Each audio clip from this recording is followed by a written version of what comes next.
Good afternoon, XFL Nation. Welcome to XFL Central. I'm your host, Drew Jets, and here are your Week 6 XFL Power Rankings. And apologize for no Week 5 Power Rankings. Was super busy with, off of YouTube stuff and YouTube stuff with my Jets channel, but I got you guys with these Week 6 Power Rankings, so let's go ahead and give them to you.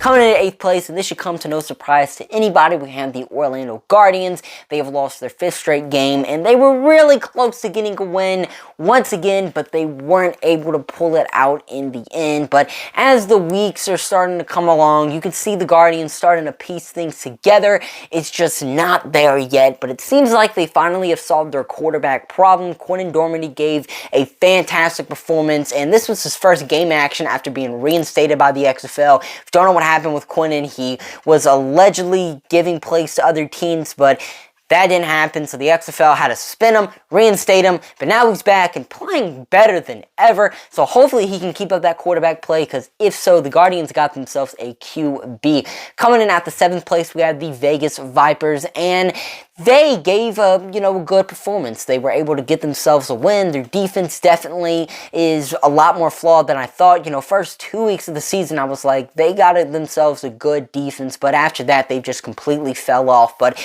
they were able to step up when it mattered the most, and their offense gave a fantastic performance.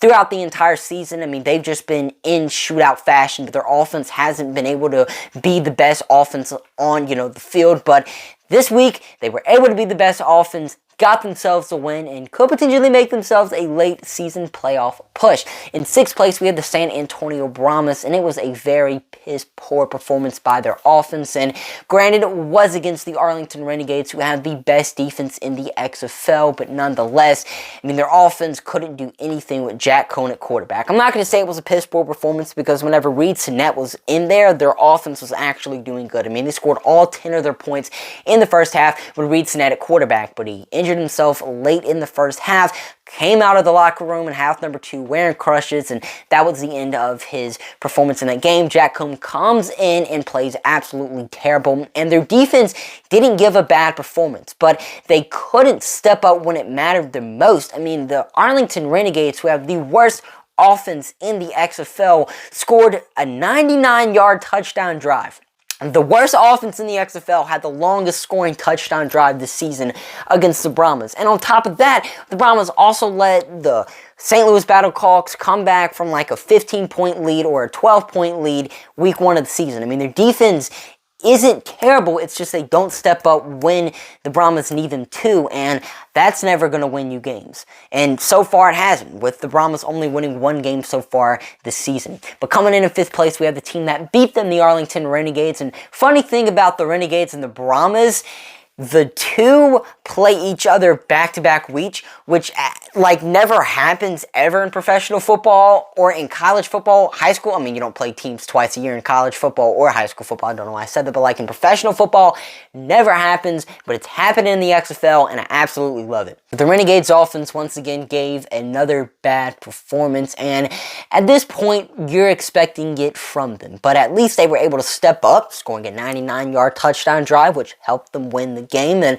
the running offense also got going a little bit too, which was nice to see, but their defense is the best unit in the XFL, and they're just so good. 3 interceptions this past week, along with just countless defensive stops. Their defense can compete in any game and keep the Renegades in any game as well, and their special teams is also very good. Coming in 4th place, we have the St. Louis Battlehawks, and it's great to see that they're drawing in large crowds for, an XFL game, almost a sold-out stadium with 37,000 people in attendance. That's absolutely great to see, but sadly, they weren't able to do enough to satisfy their home crowd, losing to the DC Defenders 28-20, and they really didn't give a bad performance. Their, offense played solid, their defense was solid, but at the same time, they also allowed 248 yards on the ground for the Defenders, and that's the reason why they lost this football game.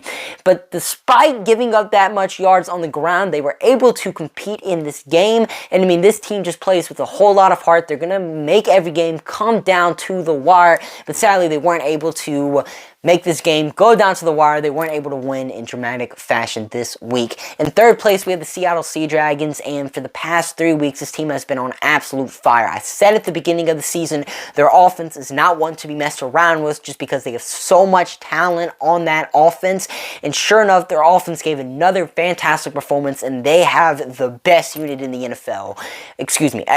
Ben DiNucci's playing out of his mind. Sure, he does have a turnover problem, but he makes up for those turnovers with great run plays, with great throws, with touchdowns being scored, and he really just leads the Sea Dragons offense. But the other playmakers they have, Morgan Ellison, a running back, he's a beast. Jacor Pearson at receiver is an absolute stud. And the other receivers they have, they have about 4 receivers on the roster that just produce every single game. The Sea Dragons offense is legit. Their defense also stepped it up big time this week against the Roughnecks. Their defense hasn't been horrible all season long, but they also haven't been great. Cost them some games early in the year, but their defense stepped it up, and it finally seems like they're figuring things out, and the Sea Dragons are not a team to mess around with as we go on throughout the rest of the season. Coming at the 2 spot, we have the Houston Roughnecks, and they didn't play horrible. They really got hurt by Jontre Kirkland leaving early in this game.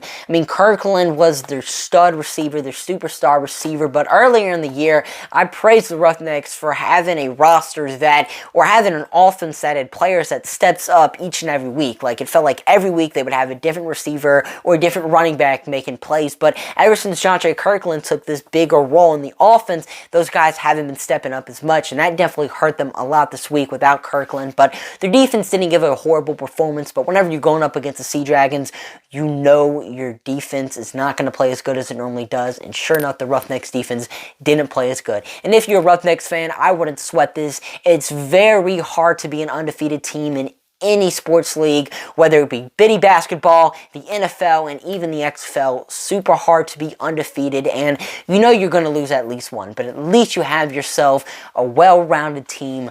But it's not undefeated like the DC Defenders, who are 5-0 throughout the first 5 weeks of the season, and next week they play the Houston Roughnecks.